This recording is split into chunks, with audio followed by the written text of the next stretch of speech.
Hello everybody, this is Jeffrey GT7 and welcome to the episode. In today's episode we got ourselves 3 cars in this one episode.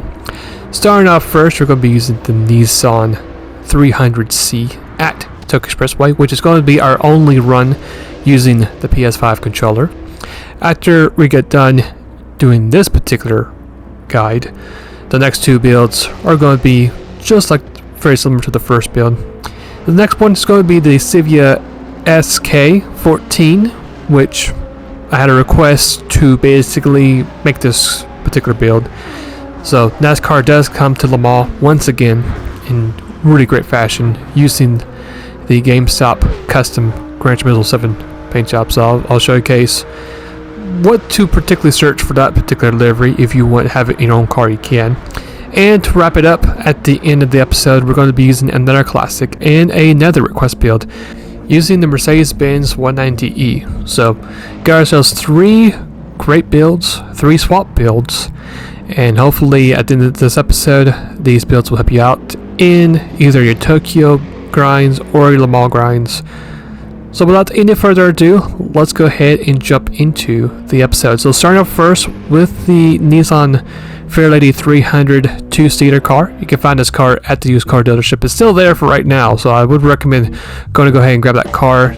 $60,000 is the cost of the car, and that's how you actually get it. Now for our upgrades, we're going to go ahead and equip the wide body modification first into the car, and after you get this into the car, the next big project is going to of course be the engine swap. So this particular engine swap is going to be the new LS7 Rampage swap. Now if you're not yet level 50 in the game, which is that hot pink number on the top right screen, you can't really miss it. If you're that level, that gives you the chance to buy swaps and buy ultimate parts. But let's say if you're not yet that level, there is actually another way to do this. So just go to your home, go to the packed up box for your tuning shop, and just scroll down, and if you do have the Rampage LS7, it should be highlighted, and now in the top right corner where my cursor is going to be at, there should be a bar that says compatible, and if you see that, just click on that taskbar, say install, say yes, and just like that you get yourself a free swap without having to be level 50 and the same credits. Here is a particular about the parts I have for this car. If you don't want delivery, here are the parts right here. I would just recommend just pausing and just checking out for each particular part for this car. That way, whenever you get this car ready to go and built up, it should be aligned with that crucial 600 points at Tokyo Expressway. But you can see nothing really too crazy or out of the ordinary. Of course, it's going to be either Type A or Type B. It's going to be the main option to choose from the car. And as you can see from the rear of the car, we do have a rear diffuser, which is going to help up some, even though it is Type A, it's not the real diffuser. But apart from that, the last part should be the rear ring, which you'll see about right here. And after you get that equipped, it's going to be the roll cage Type C, and that's going to be your build for Tokyo Expressway 600. And after you get that, all those parts together from car customization, well then we'll go ahead and check out the particular build for the tuning list. The tune itself should not be too technical, since the car actually does jump over 600 points after you put the swap in the car. So as you can see here, we got sport hard tires for our main tire compound. We do have fully customized suspension, fully customized diff, downforce, there it is right there, the ECU, power restrictor, the ballast and ballast position, and the fully customized manual transmission. Now for the transmission, whatever number is set on the top speed, leave it as is, and you should be good right then. Last part of the list, as you can see here, all I did was add weight reduction stages 1 and 2, increased by rigidity, and that's going to be it for this build. So some parts here and there, adding weight to the car, being able to actually knock off a couple of horsepower in from the car itself, and that's going to be it for the build. So as we get ready with this race, as you can already tell, this car actually does take off pretty quickly, has really good acceleration, and you'll actually be surprised that the fuel itself isn't too shabby either. We can actually go a little bit long ways compared to the rest of the field. As we get to the first corner, we're going to find ourselves within the top 10 pretty easily. as we're also going to charge down and easily pass the Porsche right before we get to our first point. We're going to brake a little bit early till we see that number flash. Since we got ourselves some stock brakes, you gotta be a little bit careful on the brakes. We're gonna get a little bit tight, a little bit understeer, make a little bit of contact from the Porsche and the blue Toyota Camry or Supra, but we're gonna come right back, make a pass on both the Porsche and the Supra, and get ourselves P6. And now we can focus on the main train. Now, first lap might be a little bit difficult, but as you can see, the car does have some really good grip in some of these corners here. Just mainly is mastering the braking point and mastering the brakes of how much brake to put in the corner is probably going to be the main thing to do in this race. Sure, the car is quick. The handling could be good sometimes, but sometimes if you don't put it in the right spot, it actually does feel a bit tight. But once you do master, get a couple laps in, the car should really come to life and just really be a real havoc at this particular track. So it did take us a couple corners to catch up to the main pack. We're going to get some more good runs on this GTR, and then we're going to find ourselves within battling the GTR and the RX-7 as we're about to approach the end point of this long straightaway. Now, the good thing about this car too is in this particular right-hand turn, the car actually does feel pretty good around this corner. It actually does brake, it actually does turn, and if you just barely give it enough gas, the car actually does, it's pretty steady whenever you get back to the power, which is a good thing, especially for that last corner. Now, finally, at the start-finish line, which is going to be our main strength of this race, you can see we're finally catching up to the group, making easy passes on both the Supra and on the GTR. And the next thing you know, we actually are about to hit 190. Going to get ourselves a good run on the RX-7 and on the Impreza, getting ourselves P2 as we exit the tunnel at the beginning of lap 2. Now, we actually did able to catch up the leader pretty quickly on that lap, put a really good lap time overall, get ourselves a 207.5, so a really good lap 2, making up for that very poor lap 1. Now, since we took the lead, we basically left everybody in the dust and put down some pretty good lap times. You can see on the right part of the screen a couple 207s very consistently, and lap 6 is going to be our hot lap. So I'm going to let you guys watch the rest of this lap, and I'll see you guys when we get to our pit stop.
Alright, so lap 8 is going to be our official pit stop, which is the same lap as the RX-7, so we're basically not going to lose that much time. We're going to pretty much bypass changing tires, and we're going to focus on refilling the car.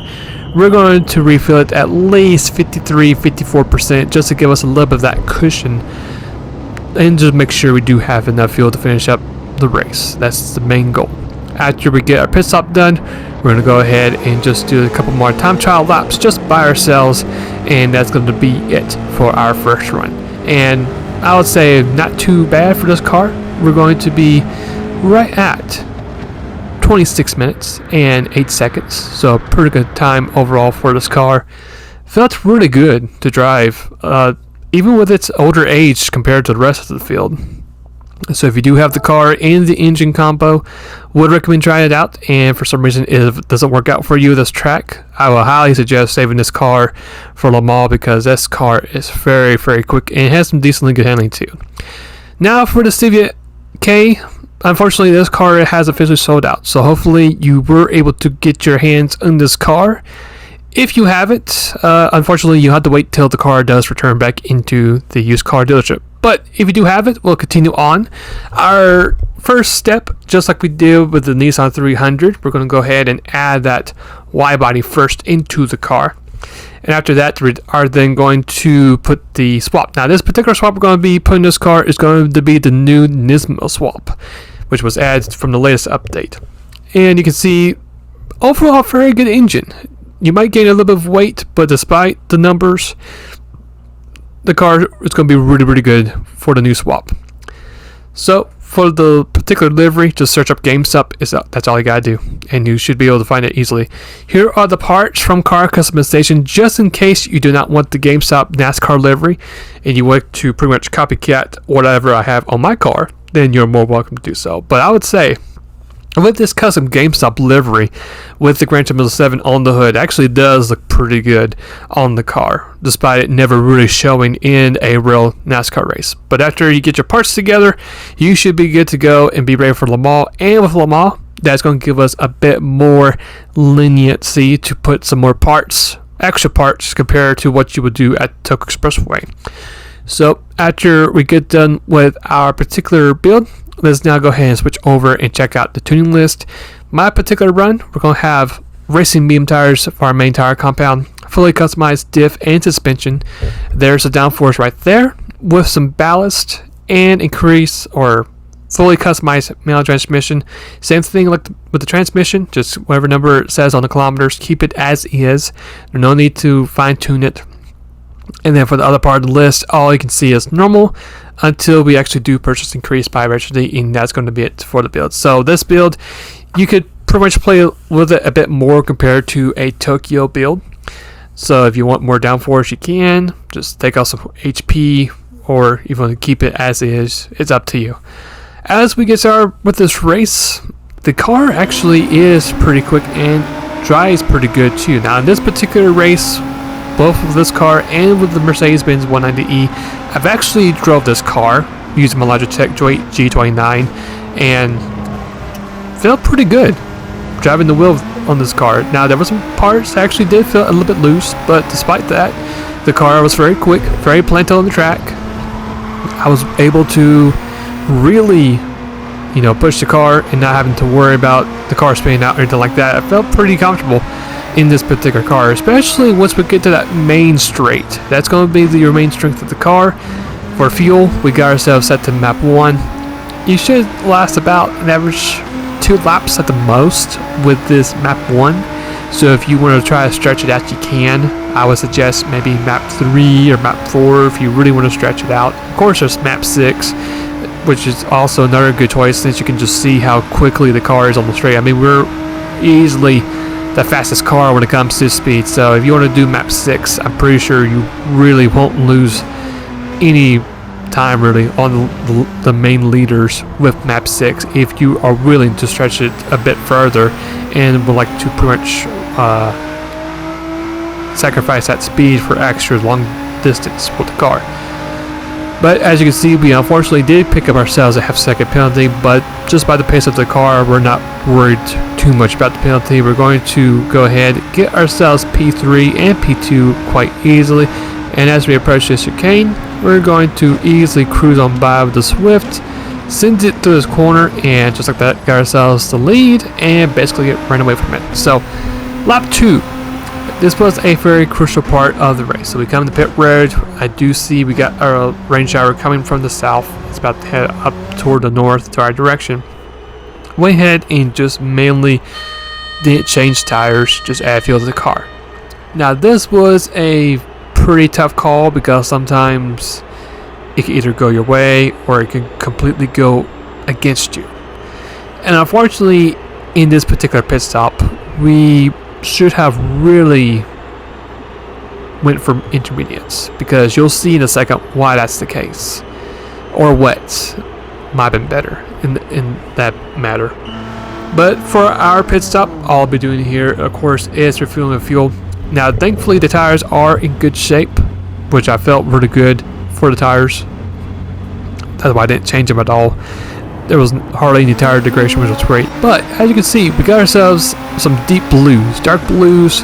We got a yellow patch of yellow, and you'll begin to see the rain is in fact going to fall pretty quickly onto the track. And it's not light rain either. It's pretty significant rain where it actually does easily change the track pretty quickly. Matter of fact, at the end of the first game, we found ourselves right in the barriers.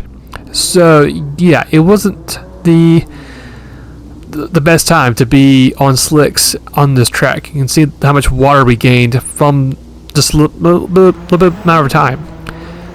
Lap 4, I knew the rain has gone, it's left, but still wet out there, still slick. We're gonna find ourselves into the sand trap, but we actually do get out of the sand trap and finally made our way. Thankfully, lap number 5, the track is dried. We're gonna come pit road one last time just to refill the fuel. We're gonna send it deep in the corner. Somehow did not get damage from that, and we're gonna go ahead and just get ourselves some tires and fuel. And basically what I'm gonna try to do is just kill some time. We're within 5 minutes left in the race. I'm going to pretty much drive it easily on this particular lap and just make it to be the end of the race, because I was kind of done with the race, having to face the weather and not really being able to have that much fun, especially having slick tires on the wet track, which is never fun. So I was kind of pretty much already done with this race, to be honest. But thankfully we had a huge lead at that point. Since we made some mistakes, you can see how badly the front of the car is damaged, all scratched up. It wasn't a good time during that time frame. We're going to get ourselves 1.4 laps of fuel remaining left, and that's going to be it for our last pit stop. And we're going to stop here on the front stretch, wait till that hits 0, gas it up, and then that's going to be an easy victory for us at Le Mans.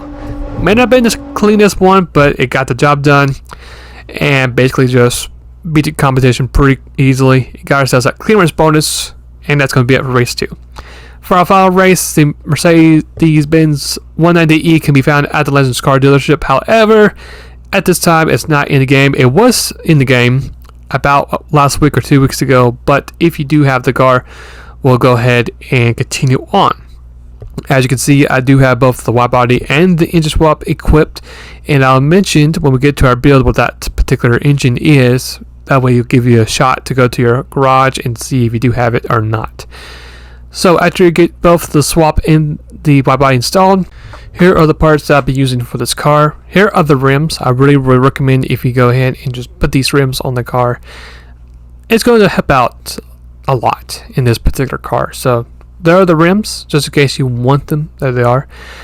After you get these equipped, here's the look of the front bumper. It's going to be type A with a little bit of the splitter on the front of the car. After you get this equipped with the car, the next particular part, which is also another huge benefit to this car, is going to be the rear diffuser, type B. After you get this particular part in this car, which is going to help you a lot also at the downforce department, we are going to add, for our last part, the wing, and that's going to be pretty much be it for the car. Type B is going to be your wing for the car, which I would really recommend putting it on the car. And then for our last particular part is going to be the roll cage type C, and that's going to be it for the car. So let's take a quick glimpse of the build for Le Mans. Here is the engine. To far left is actually going to be the GT3 Group 3 Mercedes-Benz race car engine. So if you want to just pause the episode, check and see if you have it in your garage, you can. It's pretty much the same theme as we had in the last car, except we got a bit more downforce, which is going to help a lot. And of course, there's the rest of the numbers for the ECU, the power restrictor. We do have ballast, and then the transmission. Just keep it at 330 kilometers, and you should be good to go. For the other rest of the tune, racing brakes, weight reduction stage 1, 2, and 3, increased by rigidity. And one thing I want to add for that particular transmission, I forgot to mention, but the 5th gear, I would recommend stretching it out just a little bit, or a good bit, depending how you feel. That way you can actually have that extra speed once you get to the main straight of the track. But as we get this race started, and just like we did with the Silvia K, I already felt the car just felt really good. Now the car is going to actually feel a bit tighter than the Silvia K, so I want to go ahead and also throw it out there as well. But saying that, the car should feel decently well, very drivable as well. Might have to be careful on the rear of the car, because if you actually do get back on the power at a certain angle, at a certain speed, I could tell the rear of the car will actually lose a little bit of grip. So just be careful. As you see that right there, just having to catch it just a little bit right there. So just be careful on your slower turns for this car. Otherwise, the car is going to easily wrap around and go in a spin, which is quite unfortunate. But for the main straight pace, really good. Just like with the CVK, you're going to be within the mid to high 190s, creeping to close to 200 miles per hour for your top speed. So speed, not really an issue whatsoever. You are the fastest guy at the track, and at the boot. But since you have yourself a Group 3 race car engine, you will also have really good fuel economy as well, even if you are really revving the most out of that car. So just like we did with the CVK, we're going to go ahead and basically pass these guys right here, and from that point on we basically just dropped the hammer and just left everybody in the dust. Fast forward to lap number 3, we're actually coming into our pit road for our first surface. We actually survived a rain shower, lost a good bit of time having to pretty much drive the car on slick tires with a wet track. This time around we're going to do intermediate tires. We're going to stay on these tires just for one lap, because I knew it was going to dry up, like you see right there.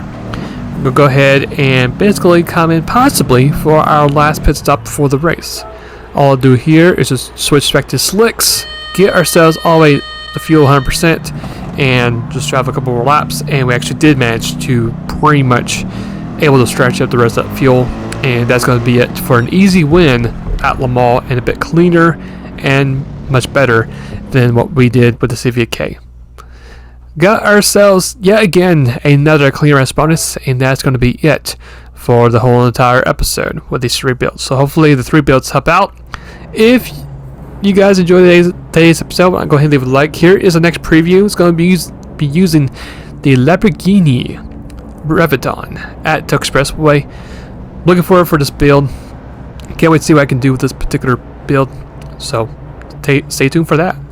If you guys enjoyed today's episode and like to support the channel, want to go ahead and hit the subscribe button as well. Turn that bell on for notifications. If there is a particular build you'd like for me to do, either it be Le Mans or Sardinia or Tokyo Expressway, you're more than welcome to put it down on the comment section. Until then, hopefully you guys have a great rest of the day or night where it might be, and I'll see you guys later, and take care.